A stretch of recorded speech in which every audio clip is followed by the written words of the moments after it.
성경은 하나님께서 우리에게 주신 선물입니다. 눈에 보이지 않는 하나님의 말씀을 눈으로 보고 귀로 들을 수 있다는 것이 큰 은혜요 축복인 줄로 믿습니다. 그래서 우리 모두가 하나님의 말씀을 귀하고 소중하게 여길 수 있기를 간절히 바랍니다. 성경 66권 전체 1189장의 말씀 한 절 한 절이 참 귀하고 소중한 말씀인데요. 저의 목회자 생활에 있어서 결코 잊을 수 없는 특별한 성경 말씀이 있습니다. 여러분도 여러분의 삶 속에서 특별한 사연을 담고 있는 성경 말씀이 있을 것이라 생각하는데, 저는요 그중 하나가 오늘 저와 여러분이 함께 읽은 오늘 본문 말씀인 에베소서 2장 1절에서 10절까지의 말씀이 특별히 기억에 남습니다. 신학대학원에 입학을 하면요 다양한 분과를 공부를 하게 됩니다. 그 중에 설교학이라는 분과를 공부하게 됩니다. 이 기독교의 진리가 설교를 통하여 어떻게 선포되어지는지 학문적으로 공부도 하고요, 설교 실습도 하면서 좋은 설교자로 세워지기 위해서 훈련을 받습니다. 순서에 따라서 설교 원고를 잘 준비를 해오고요, 정장도 이렇게 멋지게 세트로 딱 입고요, 구두도 신고 교회 강단에서 말씀을 전하는 복장 그대로 준비를 해서 설교와 교수님과 동기 같은 반 전도사님들 앞에서 말씀을 전하는 설교 실습을 합니다. 대부분 교회에서 교육 전도사로 섬기기 때문에 본당에서, 즉 장년 성도님들 앞에서 말씀을 전할 기회가 많지 않아서 많은 전도사님들이 그 설교의 자리에서 많은 긴장을 합니다. 낯선 자리이고 교수님께 설교를 평가받는 자리라 얼마나 두렵고 떨리겠습니까? 저 역시도 그랬던 기억이 납니다. 그렇게 설교자로서 첫 발을 떼었던 본문이 저와 여러분이 함께 읽은 에베소서 2장 1절에서 10절까지의 말씀입니다. 지난주에 기도해 주셔서 예글이나 수련회를 잘 다녀왔습니다. 우리 예글이나 수련회의 주제 말씀이 에베소서 2장 22절 말씀이라 에베소서 말씀을 읽고 묵상하고 또 설교를 준비하던 중에 우리 수요 예배 때 구은수 전도사님께서 에베소서 1장 말씀으로 전해주셨던 그 모습을 보면서 제가 신학대학원에서 공부하던 그때가 생각이 많이 났습니다. 그때를 생각하고 또 여기까지 인도해 주신 그 하나님의 은혜를 돌아보면서 오늘 말씀도 기도하면서 열심히 잘 준비하였습니다. 오늘도 그때의 두렵고 떨리는 마음으로 강단에 섰는데요, 최선을 다하여 말씀을 전하도록 하겠습니다. 피곤한 시간이시겠지만 말씀을 통하여 주시는 은혜를 우리 모두가 함께 누리고 하나님을 더 알아가는 복된 시간이 되기를 간절히 바랍니다. 여러분은 어떤 사람이십니까? 라는 질문을 받게 된다면 여러분은 어떻게 대답하시겠습니까? 저에게 목사님은 어떤 사람이에요? 라고 질문을 하신다면 저는 어떻게 대답할까 한번 생각을 해보았습니다. 머릿속으로 순간적으로 떠오른 대답은 이런 거였습니다. 네, 저는 윤여성의 남편이자 이지음 어린이의 아빠입니다 라는 생각이 났고요, 저는 인천 제2교회에서 부목사로 섬기고 있습니다 라는 답변이 제일 먼저 떠올랐습니다.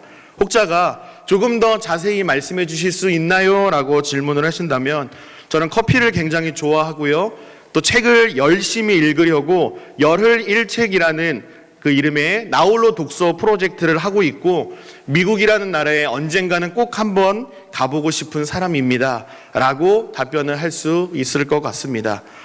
사랑하는 여러분, 여러분은 어떤 대답을 하시겠습니까?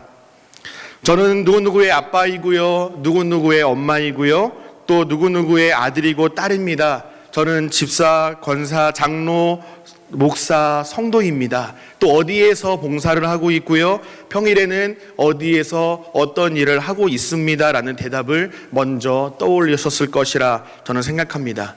왜 그럴까요?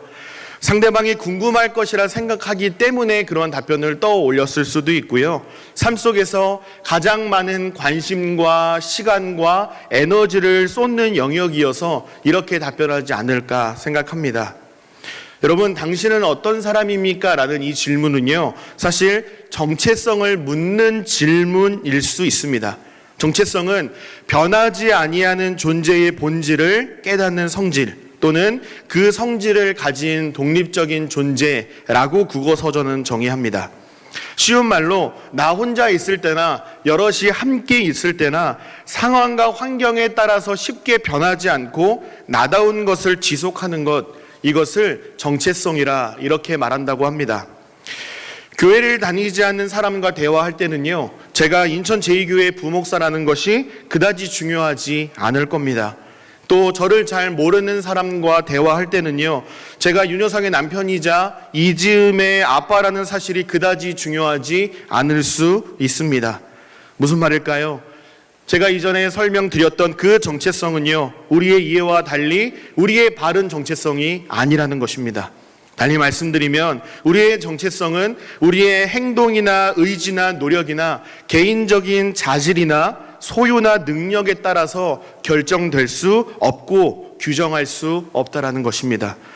오늘 본문에서 바울은 우리의 정체성을 죄인이라고 규정하고 있습니다. 1절 말씀을 보시면 저와 여러분의 정체성을 허물과 죄로 죽었던 자들이라 이렇게 아주 부정적으로 규정하고 있습니다. 조금 흠집이 나거나 조금 고장이 나서 더 이상 고쳐 쓸 수 없게 되었거나 잘못되어도 한참 잘못되었다라고 우리를 벼랑 끝까지 몰아세웁니다. 허물과 죄 때문에 죽은 지 오래되어 희망도 소망도 가질 수 없는 자들이라 이렇게 바울은 말합니다. 여러분, 그런데요, 여러분이 잘 아시는 것처럼 하나님께서 이 세상을 창조했을 그때에만 해도 인류의 첫사람이 이렇게 부정적인 평가를 받지 않았습니다. 창세기까지 역사를 거슬러 올라가면요, 하나님께서 이 세상을 창조하셨을 때에 다른 피조물과 달리 인간을 특별한 존재로 창조하셨습니다. 여러분, 최초 인간은 무엇으로 창조되었습니까? 하나님의 형상대로 지음을 받았습니다. 하나님을 닮은 특별한 존재로서 하나님과 함께 하나님을 위해 살아갈 존재로 하나님은 우리를 창조하셨습니다. 하나님께서 아담과 하와를 창조하신 다음에 하신 말씀이 무엇입니까? 보시기에 좋았더라입니다. 히브리어로 토브로 되어 있습니다. 토브는 굉장히 많은 의미를 담고 있는 히브리어 단어인데요, 멋지다, 예쁘다, 사랑스럽다, 좋다라는 뜻이 있고요, 또 하나님의 계획이 100% 완벽하게 완성되었다라는 의미도 있습니다. 창세기 2장에서 하나님께서 창조하신 인간에게 금지 명령을 내리셨습니다. 창세기 2장 17절에 이렇게 되어 있습니다. 선악을 알게 하는 나무의 열매는 먹지 말라. 내가 먹는 날에는 반드시 죽으리라 하시니라 라고 말씀하셨습니다. 여러분, 우리는 이 말씀을 주목해서 보아야 할 필요가 있습니다. 하나님께서 어떤 명령을 하셨는지 보면요, 너희는 이 선악을 알게 하는 나무의 열매를 먹으면 혹시 죽을지도 모른다거나 안 죽는다라고 말씀하지 않으셨고요, 반드시 무슨 일이 있어도 꼭 죽을 것이라 말씀하셨습니다. 그럼에도 불구하고 아담과 하와는요, 하나님께서 명령하신 선악을 알게 하는 나무의 열매를 따먹었습니다. 하나님의 말씀에 불순종했습니다. 하나님의 말씀에 따르면요, 아담과 하와는 이제 어떻게 돼야 됩니까? 어떻게 돼야 되죠? 반드시 죽어야 합니다. 여러분, 그럼 제가 어려운 질문을 하나 드려보겠습니다. OX 중에 하나만 고르시면 됩니다. 아담과 하와는요, 선악을 알게 하는 나무의 열매를 먹었습니다. 하나님의 말씀에 불순종했습니다. 그리고 그럼 그 자리에서 바로 쓰러져 죽었습니다. 여러분, 맞나요? 틀리나요? 선악을 알게 하는 나무의 열매를 먹자마자 죽었나요? 아니면 이전과 동일하게 살아 있었나요? 두 번째죠. 우리가 보기에는요, 그냥 이전과 별로 다르지 않게 살아 있는 것처럼 느껴집니다. 여러분, 무슨 말일까요? 하나님께서 아담에게 내가 어디에 있느냐라고 질문을 하시죠. 그때 아담은요, 어떻게 대답하죠? 내가 동산에서 하나님의 소리를 듣고 내가 벗었으므로 두려워하여 숨었나이다 라고 대답을 합니다. 여러분, 하나님과 교제하며 하나님과 함께 하나님을 위하여 살아가도록 창조된 인간이 내가 어디 있느냐라는 하나님의 평범해 보이는 질문 앞에서 이전에 다른 반응을 보이고 있습니다. 하나님의 소리를 듣고 두려워 하나님의 얼굴을 피해 숨기 바쁜 모습을 보여주고 있습니다. 사랑하는 제2가족 여러분, 여기서 우리는 성경에서 말하는 죽음의 원리를 볼 수가 있습니다. 성경에서 말하는 죽음에는요, 두 가지의 죽음이 있습니다. 하나는요, 들어 마신 공기를 다시 뱉지 못하는 생물학적인 죽음, 육체적인 죽음이 있습니다. 다른 하나는요, 하나님과의 관계가 완전히 끊어져 버린 영적인 죽음이 있습니다. 여러분, 아담과 하와는요, 육체적인 죽음과 영적인 죽음, 이 둘 중에 어떤 죽음을 경험했습니까? 아담과 하와는요, 하나님께서 말씀하신 이 두 가지의 죽음을 사실은 다 경험했습니다. 성경에서 말하는 죽음에는 두 가지의 법칙이 있습니다. 죄인은 반드시 죽는다라는 것이고요, 죄의 결과로 영적인 죽음을 경험하게 된다라는 것입니다. 그러므로 아담과 하와는요, 시간이 조금 지나서였지만 육체적인 죽음을 경험했고요, 그 순간 바로 영적인 죽음을 경험했습니다. 이 두 사람에게만 적용되는 것이 아니라 아담과 하와 이후에 태어나는 모든 후손들 또한 죄인의 정체성을 가지고 살아갈 수밖에 없게 되었습니다. 다시 본문으로 돌아와서요, 바울은 우리의 정체성을 무엇으로 규정한다고 했습니까? 죄인이라고 규정한다고 했습니다. 인류의 대표인 아담과 하와의 불순종이라는 죄의 결과에 따라서 우리는 죄인이 되었습니다. 이 죄인이라는 정체성은요, 우리가 선택을 하고 안 하고의 문제가 아니고요, 동의하고 동의하지 않고의 문제가 아닙니다. 여러분, 반드시 기억하시기를 바랍니다. 성경에서는 분명하게 선언합니다. 우리가 어떠한 잘못된 행위를 했기 때문에, 죄를 저질렀기 때문에 죄인이 아니라 죄인이기 때문에 죄의 결과로 죄를 지으며 살아가야 한다라고 말합니다. 이 순서를 우리가 바르게 기억해야 합니다. 이것이 바로 원죄와 자범죄를 뜻하는 겁니다. 여러분, 예글이나 신혼부부 공동체 지체들과 웨스트민스터 소요리 문답 하루에 1문씩을 나누고 있습니다. 14문에 죄란 무엇인가요? 라는 질문에 소요리 문답에서는 이렇게 답변합니다. 잘 들어보시기를 바랍니다.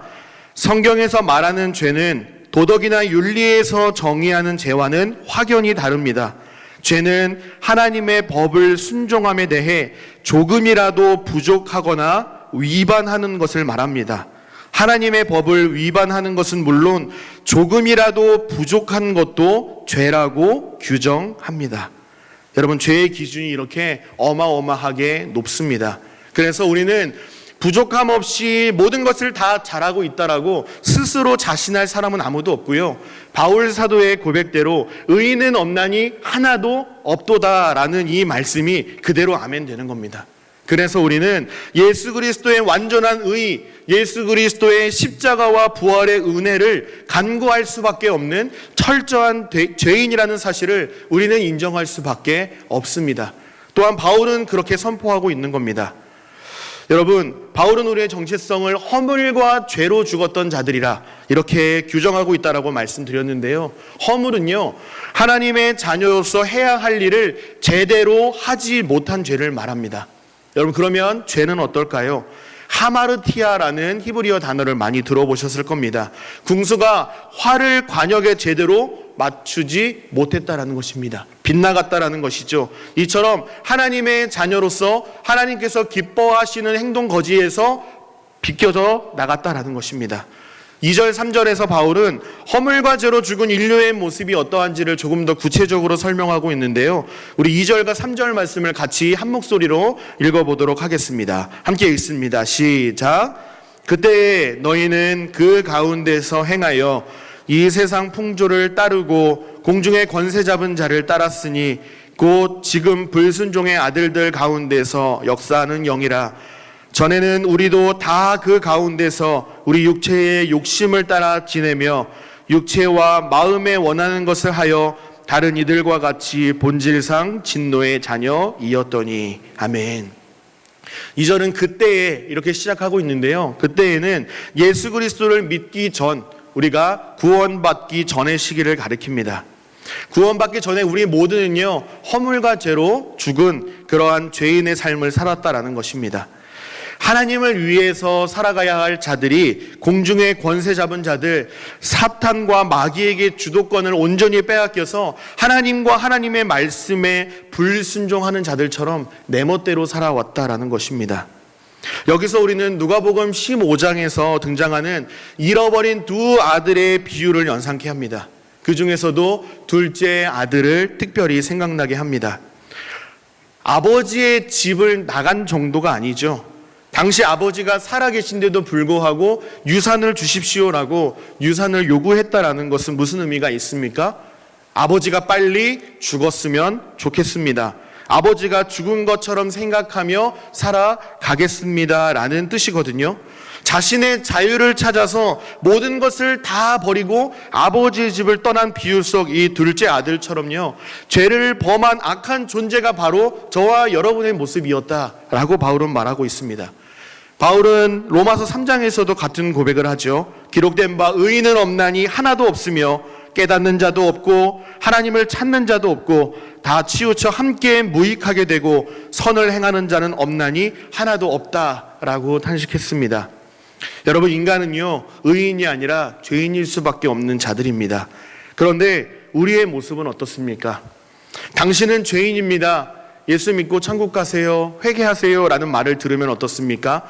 당연스럽고 인정하고 기분 좋게 반응할 사람은 아무도 없을 겁니다. 오히려 불쾌하게 생각하고 죄인이라는 사실을 쉽게 인정하려 하지 않습니다. 국민으로서 내가 의무도 잘하고 있고 사회적으로 뉴스에 나올 만한 범죄를 저지른 적도 없는데 도대체 왜 나보고 죄인이라고 하냐고, 당신이나 똑바로 잘 사세요라고 오히려 우리에게 손가락질을 합니다. 예수님을 잘 모르고 인류의 대표인 이 아담과 하와의 과거의 행실을 잘 모르는 사람이라면 당연히 그렇게 대답할 수밖에 없을 것입니다. 충분히 이해가 됩니다. 그러나 문제는요, 교회 안에서도 우리가 허물과 죄로 죽었던 자들이라는 선포를 하면요, 인정하려 하지 않고요, 세상 사람들과 마찬가지로 동일하게 불쾌한 반응을 보인다라는 데 있습니다. 세상에서 한 주 동안 정신없이 바쁘게 살다가 무거운 몸 이끌고 예배의 자리에 나왔는데 교회에서까지 죄인이라고 말하고 회개하고 십자가라는 좁은 문으로 걸어 들어가라라는 부담과 짐을 지어주면 도대체 어떻게 하겠냐고 말씀하시는 분들이 계실지 모르겠습니다. 그러나 여러분, 반대로 한번 생각해 보시기를 바랍니다. 하루하루 살아가는 것이 너무나 힘들고 버겁기 때문에 죄인의 교리, 십자가와 부활의 교리는 강조하지 않고 성도로서의 헌신과 책임과 잘못에는 우리가 침묵하고 그저 잘했다라고 당근만 주고 죄의 십자가에 대해서 말하기를 꺼린다면 우리를 살리는 그 능력의 십자가의 복음은 설 자리를 잃어버리게 되는 것 아니겠습니까? 교회에서 십자가를 말하지 않고 죄인됨을 말하지 않고 구원을 말하지 않는다라고 한다면, 오로지 축복만 선포한다면, 죄인과 구원과 부활의 교리를 우리가 강단에서 선포하지 않으면 어디에서 생명의 말씀을 들을 수가 있을까요? 많은 사람들의 의견에 동의합니다만 오늘 말씀에 근거하여서 다시 한번 여러분에게 도전의 말씀을 드리고 싶습니다. 힘들고 희망을 찾아보기 힘든 이 시대에 저는 더욱더 십자가와 복음과 부활과 구원, 이러한 생명의 메시지가 더욱더 회복되어야 한다라고 저는 생각합니다. 여러분, 성도는요, 맛있는 떡만 먹고 살 수가 없습니다. 아이들에게 사탕과 솜사탕을 달라는 대로 다 주면 안 되는 것처럼요, 먹기 싫은 채소, 당근도 김에 숨겨서 먹어야 하는 것처럼요, 성도는요, 때로는 단단한 것도 먹을 줄 알아야 하고요, 몸에 좋지만 쓴 채소들도 먹어야 합니다. 왜죠? 그래야 건강하기 때문입니다. 사랑하는 여러분, 반드시 기억하시기를 바랍니다. 성경에서 말하는 복음은요, 여러분 이제 예수 믿었으니까 어떠한 문제나 어려움을 다 피하고 내가 원하고 바라는 대로, 기도한 대로, 탄탄대로 걷는 것이 다 형통하게 될 것입니다. 이것을 복음이라고 이야기하지 않습니다. 오히려 반대의 개념일 때가 더욱 많습니다. 우리가 살아가면서 이해할 수 없는 어려운 상황과 문제들을 만나더라도 그 문제를 해결하실 수 있는 살아계신 하나님께서 우리를 외면하지 않으시고 항상 함께 하시겠다는 것이 성경에서 말하는 진정한 복음이라는 사실을 여러분 믿으실 수 있기를 바랍니다. 사랑하는 제2가족 여러분, 많은 분들이 삶이 어렵고 힘들다라고 한숨을 쉬십니다. 무더운 날씨에 경제는 날로 어려워지고 뉴스를 보면 무섭고 절망적인 사건 사고들이 끊임없이 보도되는 이 시대에 어디에서 희망과 소망을 구하고 계십니까? 조심스럽게 위로의 말씀을 드립니다. 힘들수록 어려울수록 내 삶이 더욱더 답답해질 때 그럴수록 더욱더 예수 그리스도의 십자가 앞으로 나아오시기를 바랍니다. 육체적으로는 힘이 나지 않을 수 있겠지만요, 조금 더 힘을 내셔서 십자가 앞으로 나아오시기를 바랍니다. 그 십자가 앞에 나아오실 때에 나를 사랑하사 자기의 몸을 십자가에 버리신 그 예수 그리스도의 사랑과 헌신을 만나시게 될 것입니다. 주님의 보혈에 우리의 희망과 소망과 생명이 있는 줄로 믿으시고 힘겨운 중에서도 하나님께서 주시는 참된 위로의 말씀을 통하여 회복이 되어서 감사와 찬송과 은혜를 고백하며 버티고 이겨낼 수 있는 은혜가 우리 모든 제2가족들에게 있게 되시기를 주님의 이름으로 간절히 축복합니다. 여러분이 잘 알고 계시는 로마서 5장 8절 말씀이죠. 우리가 아직 죄인 되었을 때에 우리를 위하여 죽으심으로 하나님께서 우리에 대한 자기의 사랑을 확증하셨다라고 말씀합니다. 이어서 10절에서는 곧 우리가 원수 되었을 때에 그의 아들의 죽으심으로 말미암아 하나님과 화목하게 되었다라고 말씀을 합니다. 세상은 말합니다. 십자가가 고난이고 형벌이지 무슨 은혜고 무슨 희망이고 무슨 소망이야, 구원이야. 죄인을 위해 죽는 사람이 도대체 이 세상에 어디 있어? 자기 원수를 위해 죽는 사람이 어디 있냐고, 세상에 그런 미련한 사람이 어디 있냐라고 말합니다. 절대 이해하지 못합니다. 인간의 이성으로는 도저히 이해할 수가 없는 것이 바로 십자가의 은혜입니다. 그러나 바울은요, 죄인을 위하여 죽으시고 자기 원수를 위해서 죽으신 세상에 그런 미련한 사람이 있다라고 본문에서 분명히 말합니다. 여러분, 그분은 누구십니까? 우리 오늘 본문 에베소서 2장 4절부터 9절까지의 말씀도 같이 한 목소리로 읽어보도록 하겠습니다. 4절부터 9절까지 함께 읽습니다. 시작. 긍휼이 풍성하신 하나님이 우리를 사랑하신 그 큰 사랑을 인하여 허물로 죽은 우리를 그리스도와 함께 살리셨고 너희는 은혜로 구원을 받은 것이라. 또 함께 일으키사 그리스도 예수 안에서 함께 하늘에 앉히시니 이는 그리스도 예수 안에서 우리에게 자비하심으로써 그 은혜의 지극히 풍성함을 오는 여러 세대에 나타내려 하심이라.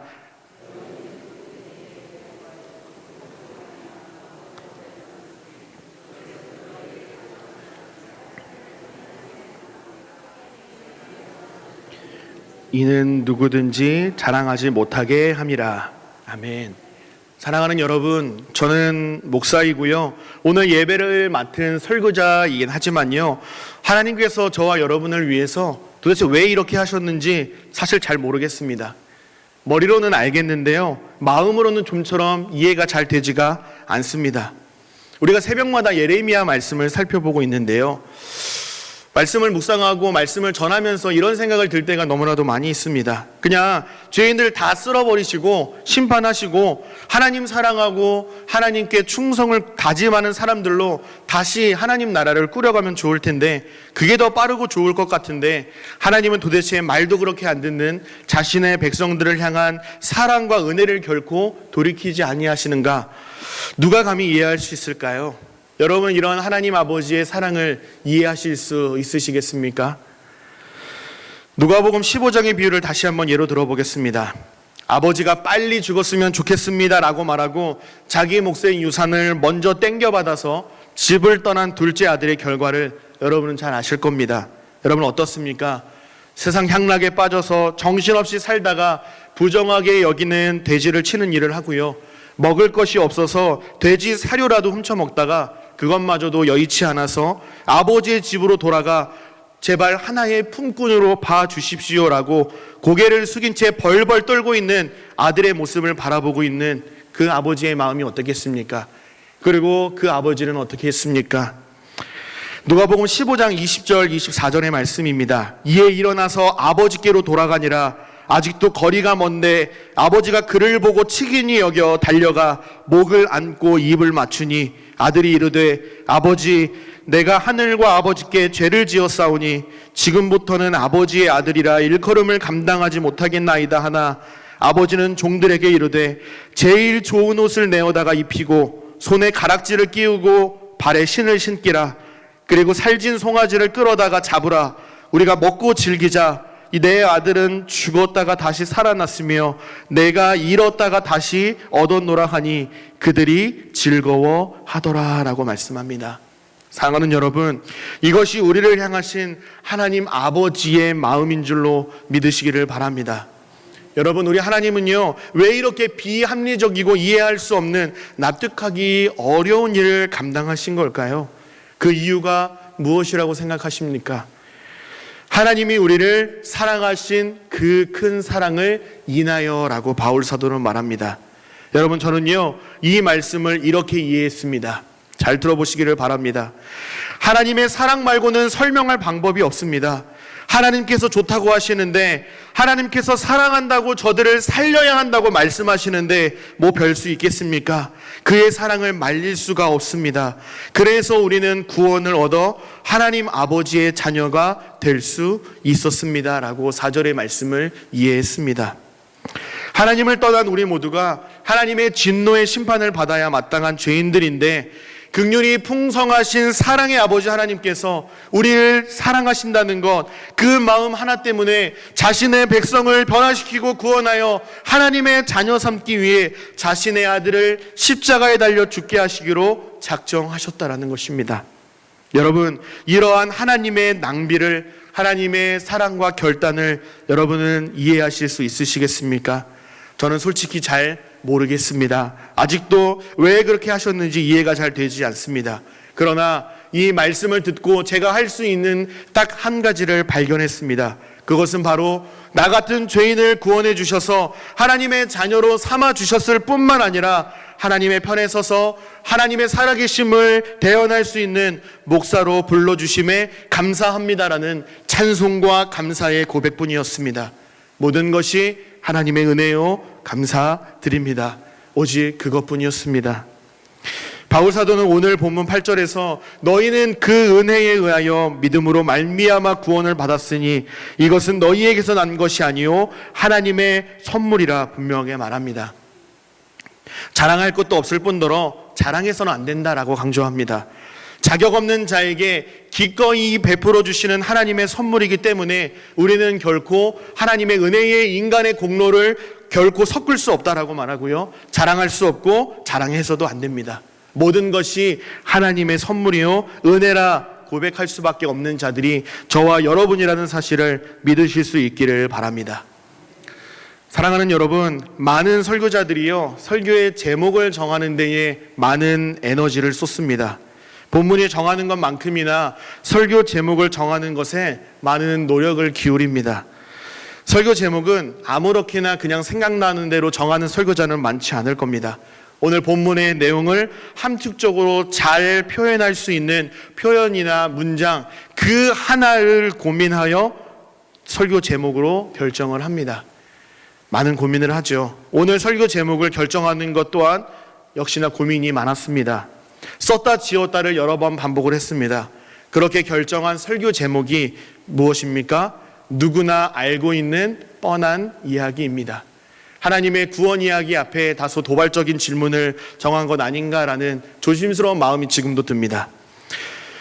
여러분, 제가 왜 이렇게 설교 제목을 정했는지를 좀 말씀드리겠습니다. 이것은요 지극히 제 개인적인 생각이자 제 개인적인 이야기입니다. 그러나 여러분 중에서 누군가의 이야기일 수도 있고요, 또 누군가에게 들려줘야 할 메시지일 수도 있겠다라는 생각이 들어서 조심스럽게 말씀을 드립니다. 그리고 자연스럽게 말씀을 정리할 수 있겠다라는 생각이 듭니다. 우리의 존재가 허물과 죄로 죽었던 자들이라는 것도요 우리는 너무나도 잘 알고 있고요, 죽어 마땅한 죄인이요 원수되었던 우리를 버리지 않으시고 오히려 용납하시고 용서하시고 품어주시며 하나뿐인 아들 예수 그리스도를 십자가에 달려 죽게 하시면서까지 우리를 하나님의 자녀 삼아주신 사랑의 아버지 하나님이심을 저희들은 믿으며 신앙생활을 하고 있습니다. 이러한 하나님의 사랑과 은혜를 알고 과분한 사랑을 받았음을 알고 있다면 오직 하나님만을 사랑하고 하나님께 충성하고 우리 예수님이 나를 위해 걸어가신 그 십자가의 길을 나도 기쁨 가운데 기꺼이 걷고 그 사랑을 전하는 십자가와 부활의 증인된 삶을 살아야 마땅합니다. 그런데 그렇게 살지 못할 때가 너무나도 많은 제 연약한 모습을 보게 되었습니다. 열심히 노력했는데 살지 못하기만 하면 그래도 하나님 앞에 조금 덜 죄송할 것 같습니다. 그런데 그렇게 살려고 노력조차 하지 않는 제 모습을 볼 때가 너무나도 많이 있었습니다. 그 모습을 바라보며 주님이 얼마나 마음 아파하셨을까, 주님의 마음을 생각하게 되었습니다. 무더운 여름방학을 맞이하여서 우리 교회 교육 전도사님들이 수요일마다 격주로 말씀을 전해주십니다. 말씀을 들을 때 도전이 되고 은혜가 됩니다. 설교 서두에서 말씀드렸던 것처럼 전도사님들이 설교하는 그 모습을 보면서 처음 신학을 공부하던 그때의 제 모습이 많이 떠오릅니다. 지난주 수요일이었죠. 유년부를 담당하시는 우리 구은수 전도사님께서 에베소서 1장 말씀을 가지고 오전에는 눈물 콧물 다 쏟으시면서 하나님 아버지의 사랑과 그 사랑에 보답하지 못하는 우리의 모습을 호소했던 설교를 여러분 기억하실 것입니다. 저녁에는 손을 부르르 떨면서도 한마디 한마디 하나님의 말씀을 전해주던 그 진실된 모습, 하나님을 향한 간절함, 열정, 하나님을 향한 사랑과 헌신의 마음이 느껴져서 참 감사했습니다. 그리고 그 모습이 참으로 부러웠습니다. 여러분, 저는요, 신대원을 졸업하고 강도사 인허를 받고 또 결혼을 해서 가정을 세우고 목사 안수를 받고 부목사로서 사역의 경력들이 한 주 한 주 1년 1년 쌓이고 있는데, 그래서 설교문을 작성하거나 강단에서 설교문을 보고 말씀을 전하는 것이 이전보다는 조금 더 자연스러워지기는 했는데요, 이전만큼 긴장하거나 떨지는 않을 수 있는데 우리 전도사님들이 보여주었던 그 하나님을 향한 열심과 열정이, 진심이 저에게는 보여지지 않는 것 같아서 좀처럼 찾아보기가 어려운 것 같아서 마음이 많이 아팠습니다.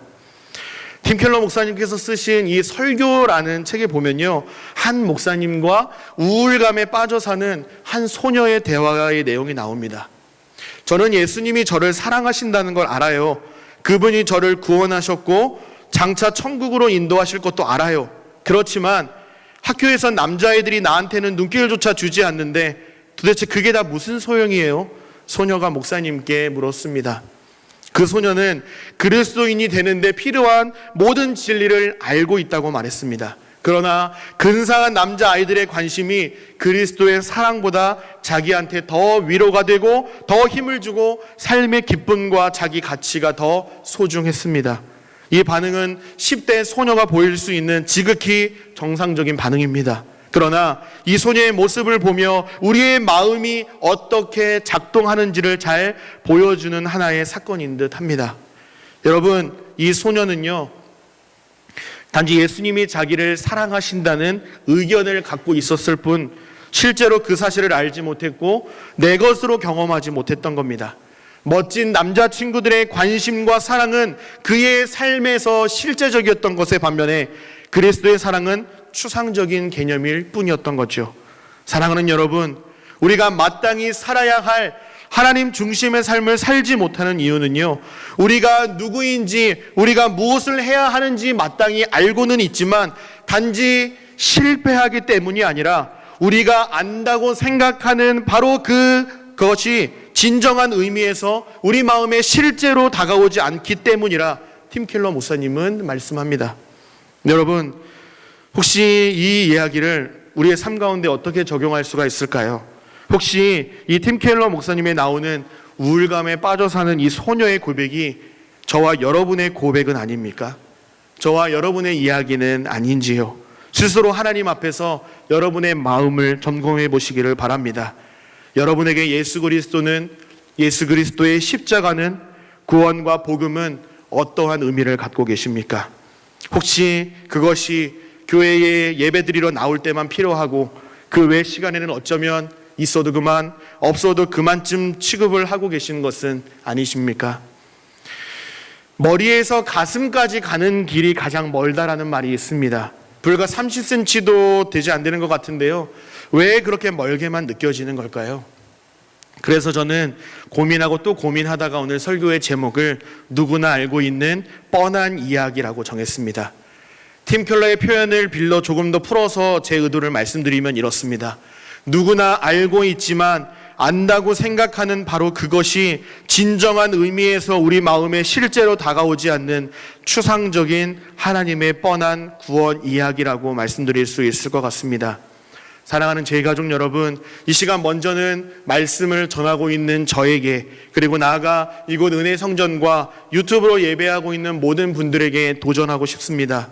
우리에게 너무나 익숙한 십자가의 사랑, 십자가의 은혜, 십자가의 감격을 회복하는 8월 한 달이 되시기를 주님의 이름으로 축복합니다. 오늘 보면 마지막 10절에서 바울 사도는 이렇게 말씀합니다.